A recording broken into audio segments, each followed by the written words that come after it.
Assalamualaikum warahmatullahi wabarakatuh. Perkenalkan, nama saya Inti Oza dengan NIM 2120334 akan menjelaskan materi tentang pengertian manajemen layanan khusus. Manajemen layanan khusus di suatu sekolah merupakan bagian penting dalam manajemen berbasis sekolah yang efektif dan efisien, yang mana sekolah merupakan salah satu sarana yang dapat digunakan untuk meningkatkan kualitas dari penduduk bangsa Indonesia. Sekolah tidak hanya memiliki tanggung jawab dan tugas melaksanakan proses pembelajaran dalam mengembangkan ilmu pengetahuan dan teknologi saja, melainkan harus menjaga dan meningkatkan kesehatan baik jasmani maupun rohani peserta didik.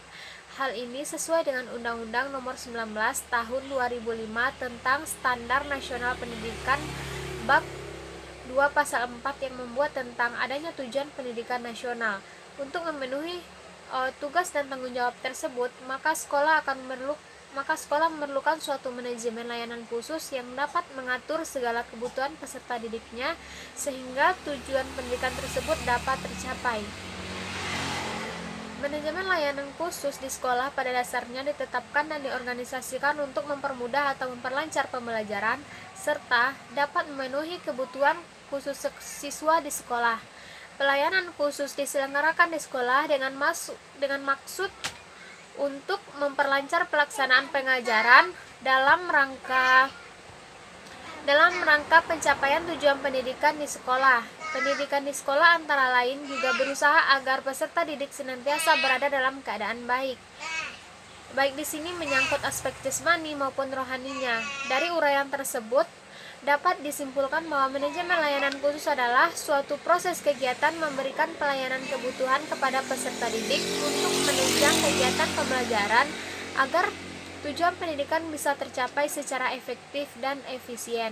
Manajemen layanan khusus di sekolah ditetapkan dan diorganisasikan untuk memudahkan atau memperlancar pembelajaran, serta dapat memenuhi kebutuhan khusus siswa di sekolah, diantaranya meliputi manajemen layanan bimbingan konseling, layanan perpustakaan sekolah, layanan kesehatan, layanan asrama, dan manajemen layanan kafetaria atau kantin sekolah. Layanan tersebut harus dikelola secara baik dan benar sehingga dapat membantu memperlancar pencapaian tujuan pendidikan sekolah.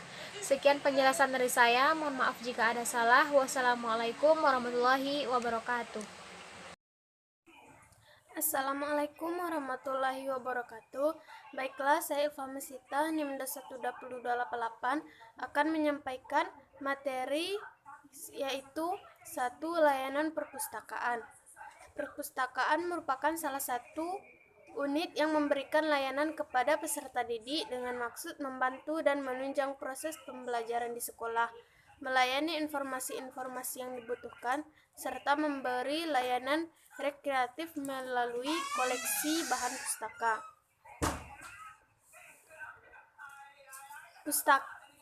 Pustaka sekolah merupakan unit pelayanan sekolah guna menunjang proses belajar mengajar di sekolah. Yang kedua yaitu layanan kesehatan. Layanan kesehatan di sekolah biasanya dibentuk sebuah wadah bernama Usaha Kesehatan Sekolah atau UKS. Usaha kesehatan sekolah adalah usaha kesehatan masyarakat yang dijalankan sekolah. Menurut Jesse Fering William, pada buku Pengelola Layanan Khusus di Sekolah oleh Kusmintarjo 1962 mendefinisikan layanan kesehatan adalah sebuah klinik yang didirikan sebagai bagian dari universitas atau sekolah yang berdiri sendiri yang menentukan diagnosa dan pengobatan fisik dan penyakit jiwa yang dibiayai dari biaya khusus dari semua siswa. Selain itu, layanan kesehatan juga dapat diartikan sebagai usaha sekolah dalam rangka membantu mungkin bersifat sementara muridnya yang mengalami persoalan yang berkaitan dengan kesehatan. Mungkin hanya sekian. Wassalamualaikum warahmatullahi wabarakatuh. Assalamualaikum warahmatullahi wabarakatuh. Saya Nadia Fitriulandari dengan NIM 324 akan membacakan materi selanjutnya, yaitu layanan asrama bagi para peserta didik, khususnya jenjang pendidikan menengah dan pendidikan tinggi, terutama bagi mereka yang jauh dari orang tuanya diperlukan asrama. Selain manfaatnya untuk peserta didik, asrama mempunyai manfaat bagi peserta didik dan petugas asrama tersebut. Yang keempat, layanan bimbingan dan konseling.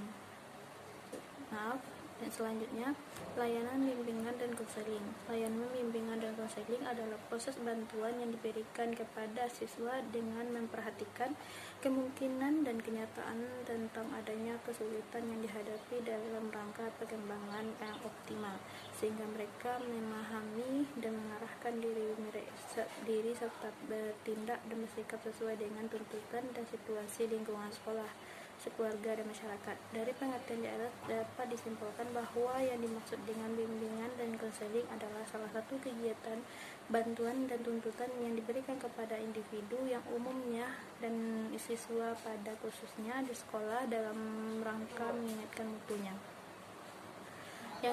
Selanjutnya, layanan kafeteria peserta didik. Kantin atau warung adalah sekolah diperlukan adanya di setiap sekolah supaya makanan yang diberi peserta didik terjamin kebersihannya dan cukup mengandung gizi. Para guru diharapkan sekali-kali mengontrol kantin sekolah dan berkonsultasi dengan pengelola kantin mengenai makanan yang bersih dan bergizi.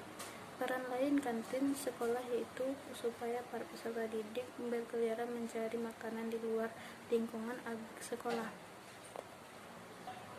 Layanan kafeteria adalah layanan makanan dan minuman yang dibutuhkan oleh peserta didik di sela-sela mengikuti kegiatan belajar mengajar di sekolah sesuai dengan daya jangkau peserta didik.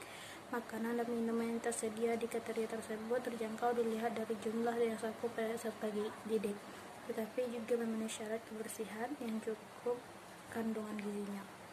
Yang dapat saya sampaikan, wabillahi taufiq wal hidayah. Assalamualaikum warahmatullahi wabarakatuh. Bismillahirrahmanirrahim. Assalamualaikum warahmatullahi wabarakatuh. Perkenalkan, nama saya Rahman Mahfud Nubies dengan NIM 2122347. Baiklah, saya akan menjelaskan materi terakhir, yakni layanan laboratorium, layanan kooperasi, dan layanan keamanan. Layanan laboratorium ialah layanan berupa sebuah fasilitas yang diberikan instansi pendidikan, sebuah ruangan khusus seperti laboratorium yang bertujuan untuk tempat para peserta didik dan para tenaga pendidik meneliti suatu objek-objek tertentu, yang mana objek-objek tersebut memang membutuhkan atau sangat dibutuhkan sebuah ruangan khusus seperti laboratorium untuk menelitinya. Selanjutnya ada layanan kooperasi, yang mana layanan kooperasi ini adalah salah satu tujuannya adalah menunjang bagaimana siswa atau tenaga atau para peserta didik itu berinteraksi dalam ruang lingkup kewirausahaan, yang mana instansi pendidik tersebut atau sekolah-sekolah tersebut memberikan sebuah layanan kooperasi yang memberikan kesempatan untuk para siswa atau para peserta didik untuk berkontribusi di dalam kooperasi tersebut, sehingga mungkin pada siswa-siswa tertentu terdapat jiwa-jiwa kewirausahaan yang bertujuan sangat banyak, yang mana salah satunya ialah menunjang jiwa-jiwa kewirausahaan mereka tersebut untuk masa depan mereka nantinya. Selanjutnya adalah layanan keamanan. Layanan keamanan ini adalah memberikan sebuah layanan keamanan kepada penghuni dari instansi pendidik tersebut, baik itu dari paling atas pimpinan sekolah atau kepala sekolah sampai yang paling bawah pembantu-pembantu yang ada sekolah, yakni layanan keamanan itu berupa seperti satpam atau security yang ada di sekolah-sekolah. Mungkin itu yang bisa saya simpulkan dari materi terakhir. Terlebih dan kurang mohon maaf. Assalamualaikum warahmatullahi wabarakatuh.